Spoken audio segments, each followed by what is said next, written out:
Welcome back to the Foundation. This is Swaytoven, and I made a melody. All right, but this is like an important concept of how I make this melody with like a producer mindset. It's because I like to make like trap sounding beats, dark melodies. I like to stay in the minor key and all that stuff, but I kind of want to expand like what it is for me to produce in a way, right?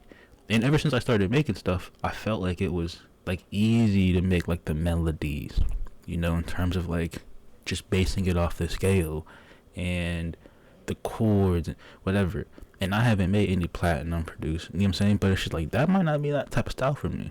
It's because it's just like I think instead of thinking in terms of like the notes and the scale and all that stuff in chord progressions, which is important, by the way, which is crazy what I just said because that's what I have here. I think you want to think a little bit broader in terms of the effects you want to use with certain sounds, right? How do you want the user to feel in a way? And it's just like what effects could help achieve that feeling. Now you could just go to ChatGPT and get answers from the internet, which is fine. I think that's valid. But just like I just want to take a listen to this beat right here, this melody, whatever you want to call it.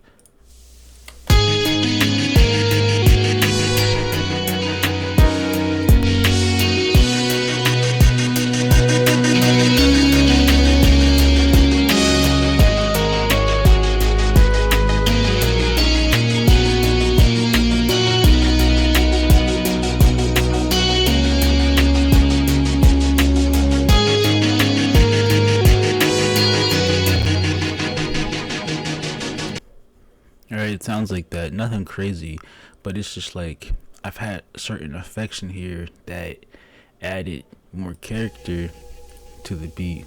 Um, that I'll turn this multi-band off, and it's just like one of them is this choppy vocal. All right.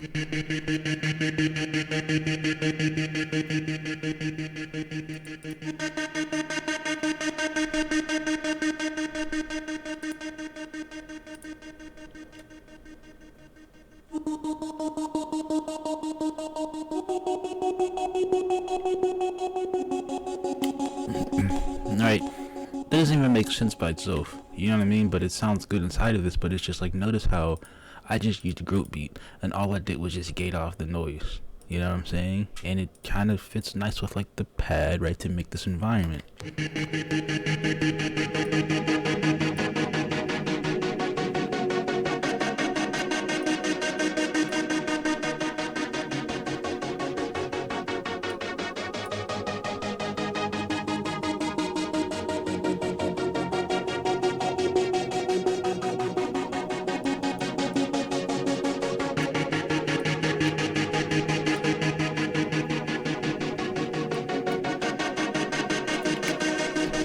And it's like, as you hear those four things, the pad is the same. The pad, this is the pad right here. The pad is just some chords that I'm pretty sure I made the video already.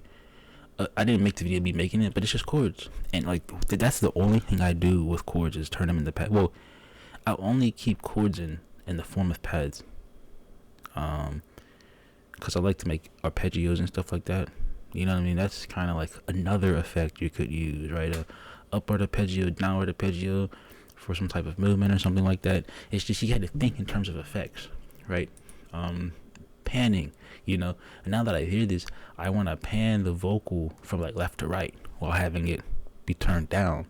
But like the thing about that is that because I want to do that, I have to make sure that it actually can be heard in the mix. So I'm gonna have to probably maybe turn it up a little bit. I don't know, but it's just like, it's like now that I think about it, it's like I'd always try to mix it, without like with the effects in mind. I think now that I have effects in mind, it's just like, okay, now how loud do I want it? Do I want to add this type of filter to it and all type of things? How loudly? How what do I want the relation to be with like another sound? You know what I mean? And we got some leads, nothing crazy.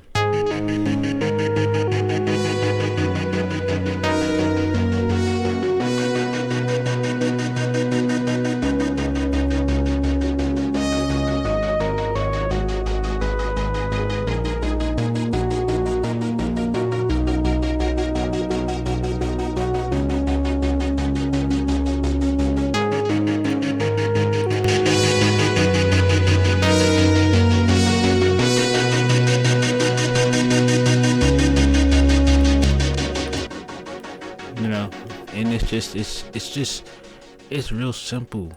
Like, just look. I mean, I know the MIDI looks, I guess, not simple, but it's not that difficult. Looks like a block of sound though, but it's like when you arrange it into different things, which, when I get to arrangement part, it's really gonna be like, okay, now what other sounds can I actually combine with these sounds that I've already put? Because this sounds good as like the whole hook or like something like that, the chorus. Maybe this is just the intro. You know what I mean? It's how well you mix it, in my opinion, is how much more you can do to it. So it's, I'm trying to get my initial spark back, because I've been trying to be too formulated and like trying to make like a trap beat. But think in terms of effects, and then it'll make the producing easier, in my opinion.